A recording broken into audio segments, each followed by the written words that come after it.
President Park Geun-hye, Her Highness Sheikh Hamza, His Excellency Mr. Ban Ki-moon, Mr. Bang Sang-hoon, Cho So-yimbo, it is a great honor to share the stage with President Park and Sheikh Moza and Ban Ki-moon. They are outstanding leaders of Asia. They reflect Asia's diversity and its common spirit. I am delighted to visit Republic of Korea in the first year of my government. Long before Korean brands had found their way into Indian homes, Koreans had found their way into Indian hearts. Nearly 100 years ago, India's great poet Rabindranath Tagore called Korea the lamp of East.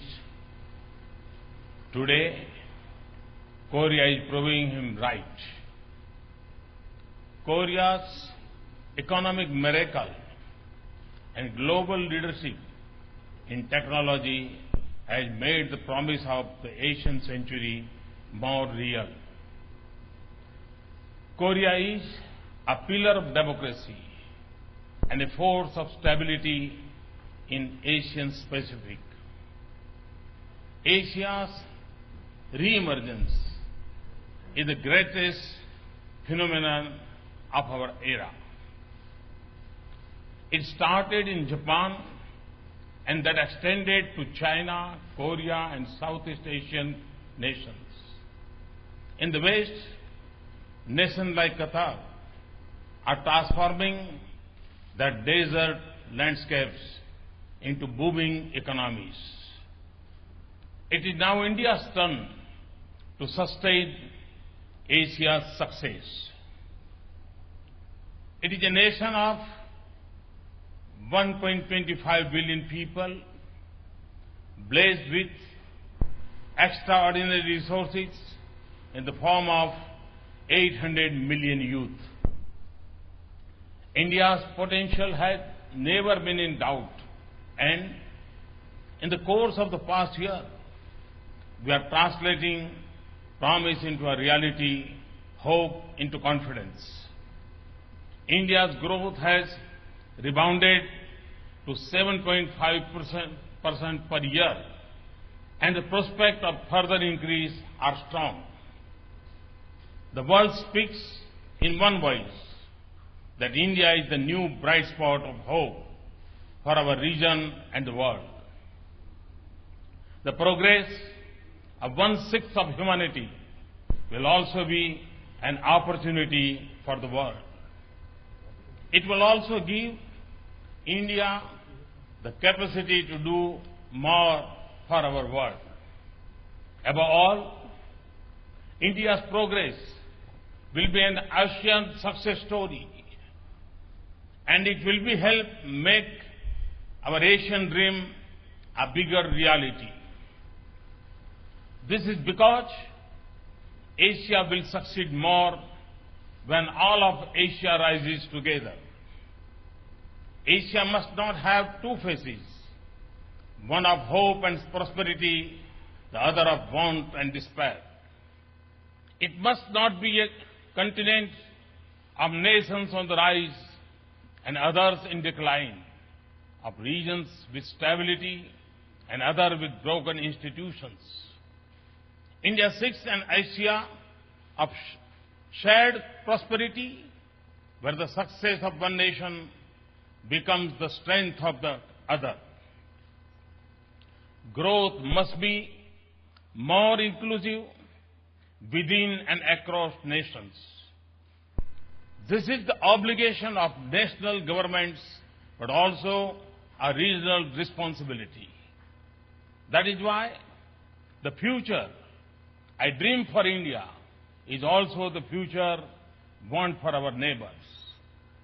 As some of us in Asia become more prosperous, we must be prepared to share our resources and markets with those who need them.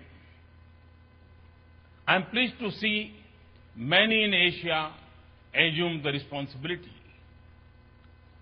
This is the principle that guides India's policies, and it comes from our timeless belief in the world as one family. Vasudhaiv Kutumbakam. We must also empower our youth with skills and education so that they can look to the future with hope. Over the next 40 years, 3 billion Asians will lift themselves into a higher level of prosperity. Asia's prosperity and rising population will place a huge demand on our limited resources. So our footprint on earth must become lighter as our economic weight increases.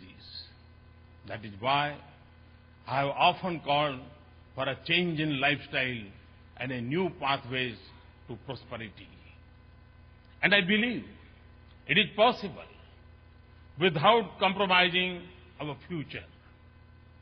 Asia must also use its capacity for innovation and frugal manufacturing for affordable renewable energy. Reverence for nature is part of our shared heritage. Combating climate change is in our enlightened self-interest. That is why India has set a goal of 175 gigawatts of new renewable energy capacity over the next 5 years.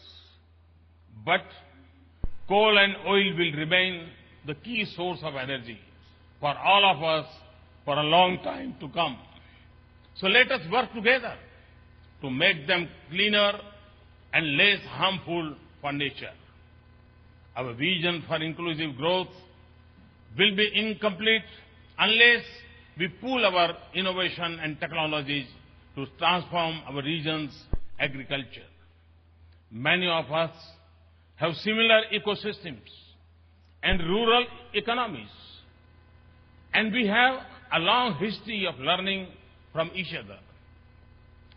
By 2025, a majority of Asians will live in cities. Many urban clusters in Asia will exceed the population of mid-sized countries elsewhere in the world. By then, by some estimates, India will host around 11% of the global urban population. So creating livable and sustainable cities of tomorrow should be our collective goal. That is why in India, I have placed so much emphasis on urban renewal and smart cities. And there is much that we can learn from cities like Seoul. If Asia must rise as one, Asia should no longer think of itself in regional fragments. Today, what happens in West Asia has a strong impact on East Asia. And what happens on the oceans will have influence on the Asian highlands.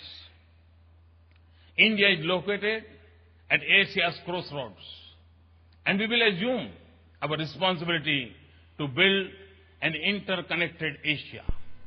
We must connect our regions through infrastructure and integrate them through trade and investments. We must also do everything possible to secure lasting peace and stability for Asia. This year, as we observe the 117th anniversary of the two wars, we should remember that peace is not inevitable. We must build institutions that promote cooperation on the principles of equality, coexistence, and international rules and norms.